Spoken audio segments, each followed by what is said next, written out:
Okay, y'all. Y'all remember the marinated chicken wing freezer prep? We marinated these teriyaki wings together. I want to show y'all a quick video of how they turned out. I cooked them they were partially frozen when I took them out and put them in the air fryer. I don't use the air fryer basket. I use the pan. I have a smart toaster oven, a smart air fryer toaster oven, and I like to use the roasting pan.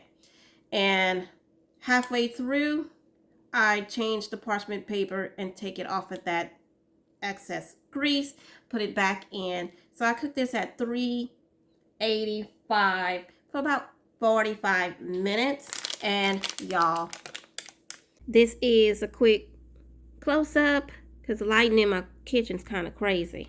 I thought y'all would appreciate a close-up. Thank y'all for watching. Again, this is the teriyaki marinated chicken wings we did together in the video Marinated Chicken Wing Freezer Prep Date Night Edition. If you did not watch that video, go ahead and watch it, y'all.